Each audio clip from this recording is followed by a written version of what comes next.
Hi hello friends, welcome back to our channel. ಸ್ನೇಹಿತರೆ, ನಂದಗೋಕುಲ ಸೀರಿಯಲ್ನಲ್ಲಿ ಪ್ರಿಯಾ ಪಾತ್ರಕ್ಕೆ ಜೀವ ತುಂಬಿರ್ತಕ್ಕಂಥ ನಟಿ ಅರ್ಪಿತಾ ಗೌಡ ಅವರ ಬಗ್ಗೆ ನಿಮಗೆ ಗೊತ್ತಿಲ್ಲದಂತಹ ಒಂದಷ್ಟು ಇಂಟ್ರೆಸ್ಟಿಂಗ್ ಮಾಹಿತಿಯನ್ನು ಹೇಳ್ತಾ ಹೋಗ್ತೀನಿ. ಹಾಗೆ ಅವರ ವಯಸ್ಸೆಷ್ಟು, ವಿದ್ಯಾರ್ಹತೆ ಏನು, ಹೀಗೆ ಒಂದಷ್ಟು ಡೀಟೇಲ್ಸ್ ಅನ್ನು ಕೊಡ್ತಾ ಹೋಗ್ತೀನಿ. ಅದಕ್ಕಿಂತ ಮೊದಲು ನೀವು ನಮ್ಮ ಚಾನಲ್ ಅನ್ನು ಸಬ್ಸ್ಕ್ರೈಬ್ ಮಾಡ್ಕೊಂಡಿಲ್ಲ ಅಂದ್ರೆ ನಮ್ಮ ಚಾನಲ್ ಅನ್ನು ಸಬ್ಸ್ಕ್ರೈಬ್ ಮಾಡ್ಕೊಳ್ಳಿ. ಹಾಗೆ ಪಕ್ಕದಲ್ಲಿ ಬರ್ತಕ್ಕಂಥ ಬೆಲ್ ಐಕಾನ್ ಮೇಲೆ ಮರಿದೆ ಕ್ಲಿಕ್ ಮಾಡ್ಕೊಳ್ಳಿ. ಹೌದು, ನಂದಗೋಕುಲ ಧಾರಾವಾಹಿಯಲ್ಲಿ ಪ್ರಿಯಾ ಪಾತ್ರಕ್ಕೆ ಜೀವ ತುಂಬಿರ್ತಕ್ಕಂಥ ನಟಿ ಇದೀಗ ವೀಕ್ಷಕರ ಕೆಂಗಣ್ಣಿಗೆ ಗುರಿಯಾಗಿದ್ದಾರೆ.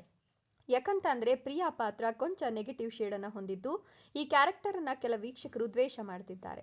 ವೀಕ್ಷಕರಿಗೆ ದ್ವೇಷ ಮೂಡುವ ಮಟ್ಟಿಗೆ ಪ್ರಿಯಾ ಕ್ಯಾರೆಕ್ಟರ್ ಬೇರೂರಿದೆ ಅಂದ್ರೆ ನಿಜಕ್ಕೂ ಅರ್ಪಿತಾ ಅವರ ಅಭಿನಯ ಸಖತ್ತಾಗಿದೆ ಅಂತಲೇ ಅರ್ಥ. ಇನ್ನು ಸೋಷಿಯಲ್ ಮೀಡಿಯಾದಲ್ಲೂ ಕೂಡ ಅರ್ಪಿತಾ ಗೌಡ ಸದಾ ಆಕ್ಟಿವ್ ಆಗಿದ್ದು, ಇನ್ಸ್ಟಾಗ್ರಾಮ್ನಲ್ಲಿ 14,000ಕ್ಕೂ ಅಧಿಕ ಫಾಲೋವರ್ಸ್ ಅನ್ನ ಹೊಂದಿರತಕ್ಕಂಥ ಈ ಚೆಲುವೆ ಮೂಲತಃ ಶಿವಮೊಗ್ಗದವರು.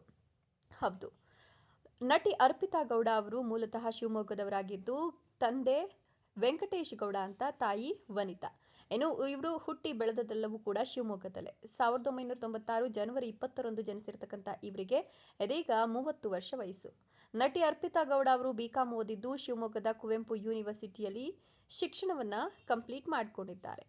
ಇನ್ನು ಈ ಹಿಂದೆ ಸತ್ಯ ಹಾಗೂ 100 ಜನ್ಮಕ್ಕೂ ಧಾರಾವಾಹಿಯಲ್ಲೂ ಕೂಡ ಅರ್ಪಿತಾ ಗೌಡ ನಟಿಸಿದ್ರು. ಅಲ್ಲದೆ ರಮ್ಯಾ ನಟನೆಯ ನಾಗರಹಾವು ಸೇರಿದಂತೆ ಒಂದಷ್ಟು ಸಿನಿಮಾಗಳಲ್ಲೂ ಕೂಡ ಇವರು ತಮ್ಮ ಛಾಪನ್ನ ಮೂಡಿಸಿದ್ರು. ಇದೀಗ ನಂದಗೋಕುಲ ಸೀರಿಯಲ್ನಲ್ಲಿ ನೆಗೆಟಿವ್ ಪಾತ್ರಕ್ಕೆ ಬಣ್ಣ ಹಚ್ಚಿರ್ತಕ್ಕಂಥ ಈ ನಟಿಯ ಪಾತ್ರ ಎಲ್ಲರಿಗೂ ಕೂಡ ಇಷ್ಟವಾಗ್ತಿದ್ದು, ನಿಜಕ್ಕೂ ಇವರ ಅಭಿನಯ ನಿಜವಾಗ್ಲೂ ಆಗ್ತಿದ್ಯೇನೋ ಅನ್ನುವಷ್ಟರ ಮಟ್ಟಿಗೆ ಇವರು ಅಭಿನಯಿಸ್ತಿದ್ದಾರೆ. ಹೀಗಾಗಿ ಇದು ನೆಗೆಟಿವ್ ಶೇಡ್ ಇರ್ತಕ್ಕಂಥ ರೋಲ್ ಆದರೂ ತಮ್ಮ ಅಭಿನಯವನ್ನ ಅಚ್ಚುಕಟ್ಟಾಗಿ ನಿಭಾಯಿಸ್ತಿದ್ದಾರೆ. ಸೊ ನಿಮಗೂ ಕೂಡ ಅರ್ಪಿತಾ ಗೌಡ ಇಷ್ಟ ಅನ್ನೋಂಗಿದ್ರೆ ವಿಡಿಯೋಗೊಂದು ಲೈಕ್ ಕೊಟ್ಟು ತಪ್ಪದೆ ನಮ್ಮ ಚಾನಲ್ ಅನ್ನು ಸಬ್ಸ್ಕ್ರೈಬ್ ಮಾಡಿಕೊಂಡು ಈ ವಿಡಿಯೋವನ್ನ ಎಲ್ಲ ಕಡೆ ಶೇರ್ ಮಾಡಿ. Thank you.